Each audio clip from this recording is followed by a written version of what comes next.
Waqf Bill lising ani kunga mga bu semdoktuna Parliament ta pass tawkiba amadi India gi President na ayab pikiba bu yaningda phongdoktuna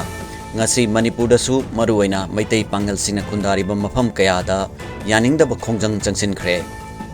ngarang India gi President Draupadi Murmu na ngarang Waqf Amendment Bill lising ani kunga mga bu Waqf Amendment Act lising ani kunga mga on bada ayaba piki hiram masigi matangda Union Law Ministry na su notification ma tholakre Hariba Waqf Bill asi Parliament ki Lok Sabha amadi Rajya Sabha da pung kaya changna khanan nainaraba tungda House animang na pass tawkibani tasema makti hariba bill asi mamang sahida House ta puthoklaba tungda BJP ki MP Jagdambi Pal na chairman oiba Joint Parliamentary Committee da seneraga lairakibani Hauzik center da lengak pairaba BJP na luchingba lengak asina bill asibu Muslim singi yengdana ek on naba parliament namduna pass tawon khiba thau adu yaning daba phongdoktuna hauzik India gi mafam kya da khongjang jangsen nari masigi manung chana Manipur da su maruwaina Imphal West district ki mayang Imphal gi Irong Chesaba amadi